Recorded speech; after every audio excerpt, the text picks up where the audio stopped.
क्या पुरुष के लिए स्त्री का शरीर इतना महत्वपूर्ण रहता है कि उसे भोगने के लिए वह अपनी उम्र, ओहदा, रिश्तों का लिहाज, मान सम्मान जैसी नैतिकता की सारी हदें पार कर जाता है? बाहरी दुनिया में एक सभ्य, संस्कृत, संभ्रांत नजर आने वाले हर पुरुष के भीतर क्या इसी तरह एक कुरूप, कलुष, घृणित मानसिकता वाला चेहरा भी छिपा होता है? अवसर पाते ही जिसके आदिम पुरुष संस्कार जागृत हो जाते हैं। हफ्ते भर बाद आखिर बन्नी काम पर आ गई। तब तक कांता भी चुप्पी साधे रही। कपिल के समक्ष उसने इस विषय को अब तक नहीं उठाया था। पहले वह बिन्नी से सच जानना चाहती थी। वह भी आखिर वकील थी और समझती थी कि कभी भी एक पक्षीय निर्णय नहीं करना चाहिए। दोनों पक्षों की सुनवाई के आधार पर ही तो न्यायाधीश न्याय करते हैं। बिन्नी आते ही चुपचाप रसोई में अपने काम में लग गई। कांता ने सहज भाव से पूछा, छुट्टी क्यों की? तबीयत ठीक नहीं है क्या? हाँ, एक संक्षिप्त उत्तर के साथ वह पुनः काम में जुट गई। जब काम निपटाकर बिन्नी जाने को हुई तो कांता ने उसे आवाज दी। वह कान की बाली आगे बढ़ाते हुए बोली, लो तुम्हारी है ना? बिस्तर में मिली थी मुझे। कांता ने बिन्नी के चेहरे पर आंखें गड़ाकर देखी। बिन्नी का थरथराता शरीर, बंद होठ और डगडगाई आंखों ने सब कुछ स्पष्ट कर दिया था। कांता ने उसके सर पर हाथ फेरते हुए कहा, बिन्नी, तुम मेरी बेटी जैसी हो। कोई बात है जो तुम मुझसे छिपा रही हो, शायद मेरे डर से या अंकल जी के डर से। पर यकीन मानो, यदि सच कहोगी तो न मैं तुम्हें डांटूंगी और न ही काम पर से हटाऊंगी, बल्कि हर संभव तुम्हारे हित में सही सही सोच सकूंगी, निर्णय कर सकूंगी। कांता की आत्मीयता की गर्माहट से बिन्नी पल भर में पिघल गई। कांता के कदमों में बैठ अपने घुटनों में सर छिपाए वह सुबकने लगी। मन का गुबार हिचकियों में परिवर्तित हो गया। कांता ने उसे एक गिलास पानी देते हुए कहा, शांत हो जा बिन्नी, बता बात क्या है? बिन्नी ने रोते रोते सब कुछ बयां कर डाला।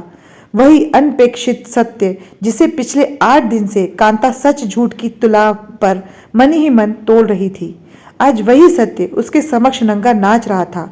सर से पैर तक रोम रोम दहक उठा। ऐसा दुष्कृत करते हुए क्या कपिल को क्षण मात्र को भी मेरा ख्याल नहीं आया? नेहा का ख्याल नहीं आया होगा? आंटी जी, अंकल जी को न बताइएगा, उन्होंने मुझसे मना किया था किसी को बताने के लिए। कह रहे थे यदि जुबान खुली तो तेरा और तेरी माँ का जीना मुश्किल कर दूंगा। वैसे भी तेरी बात पर यकीन कौन करेगा? बदनामी तेरी ही होगी। रोना कुछ शांत हुआ तो बिन्नी बोली, मैं करूंगी यकीन, अब स्वयं को और अंधेरे में नहीं ढालूंगी मैं। मन ही मन कुछ तय करते हुए कांता बुदबुदाई, तू चिंता मत कर बिन्नी, मैं सब संभाल लूंगी। बिन्नी को तो आश्वस्त देकर कांता ने भेज दिया, पर स्वयं उसके मन में उनका चक्रवात आ चुका था जो न जाने उसके व्यक्तित्व को किस दिशा में बहा ले जाने पर आमादा था। मन में एक अंतर्द्वंद फन उठाए खड़ा था। दोषी को सजा दिलवाती हूँ तो सामाजिक प्रतिष्ठा दाव पर लग जाती है। कल को नेहा का ब्याह करना है, यदि कपिल की प्रतिष्ठा पर आ जाती है तो बेटी के ब्याह में कठिनाई होगी। पर जुर्म होते देख चुप्पी साध लेना तो जुर्म करने से भी बेहतर होता है। और फिर बिन्नी के प्रति न्याय कर सकेगी वह? कपिल के साथ साथ उसकी भी बदनामी नहीं होगी? यूं ही पड़े पड़े घंटों सोचती रही वह। कमरे में अंधेरा गहराया तो निंद्रा भंग हुई। मुंह धोकर पूजा घर में धूप अगरबत्ती जला आई। एक कप चाय बनाकर बैठक में आ गई। कपिल किसी कार्य से शहर से बाहर गए थे। उनके आने पर क्या कहेगी वह, कैसे कहेगी? आज तक कभी ऐसा स्थिति नहीं आई थी। उसके बीच पूरी रात कांता के मन में अंतर्द्वंद चलता रहा। सुबह उठी तो सिर कुछ भारी था, पर मन हल्का हो चुका था। कपिल के आते ही उनसे उनका गुनाह कबूल कराऊंगी। आंखों के सामने बिन्नी से क्षमा मंगवाने को कहूंगी। सामाजिक प्रतिष्ठा पर आंच नहीं आएगी और क्षमा से गुनाह का भार भी कम हो जाएगा। कांता मन ही मन तय कर चुकी थी। तुम्हारा दिमाग तो खराब नहीं हो गया? कांता की बात सुनकर हे कपिल उत्तेजित हो गए। कांता का आक्षेप सही था, कलेजे पर वार कर गया था, परंतु दम उभर आया। 2 टके की लड़की के सामने माफी मांगू? अरे मैं जानता हूँ ऐसी लड़कियों को, जाने किस किस के साथ ऐश कर चुकी होंगी। इतनी भोली नहीं है वो जितना तुम समझ रही हो। कपिल बौखलाकर बोले, हाँ कपिल, दोष तो मेरी समझ का ही है।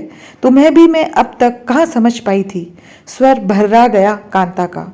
थोड़ी देर चुपचाप थरथराती रही वह, फिर किसी तरह पूरा मनोबल जुटाकर बोली, माना वह भोली नहीं है, पर इसका अर्थ यह तो नहीं है कि तुम्हें उसका फायदा उठाने का अधिकार मिल गया। अपराध तो तुमसे हुआ है, फिर माफी मांगने में हर्ज ही क्या है? आखिर अपनी नेहा जैसी है वह। कम से कम जीवन भर की आत्मग्लानि से मुक्ति तो पा लेंगे हम, और बात यहीं खत्म हो जाएगी। वरना उफ कांता, वरना क्या? और कैसी आत्मग्लानि? क्या बेकार की बातें करती हो?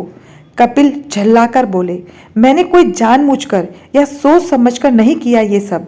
भावावेश में अपने आप पर काबू नहीं रख सका बस। बेवजह धूल देने की बजाय बेहतर होगा कि तुम भी इस बात को यहीं खत्म कर दो। कल से बिन्नी की जगह कोई और लड़की रख लेना काम पर। वह रुखाई सी झाड़ते हुए अपने कमरे में चले गए। वर्षों बाद कपिल के इस रूप से भी परिचित होना पड़ेगा, ऐसा तो सोचा नहीं था कांता ने। शोभ और अपमान से आंखें आंसुओं से भर गईं। पर जीवन कहाँ रुकता है किसी के लिए? बिन्नी गई तो कोई और आ गई काम पर। दिन रात उसी ढर्रे पर गुजरने लगे। बस फर्क था तो इतना कि कपिल व कांता के रिश्ते में अब वो बात नहीं रही थी जो पहले थी। वॉट? उस 2 टके की लड़की की इतनी हिम्मत कि थाने पहुंच जाए रिपोर्ट दर्ज कराने? हाँ हाँ, थानेदार कौन है वहाँ, पता करो। ठीक है, तुम फोन कर देना थाने में, कपिल फोन पर किसी से कह रहे थे।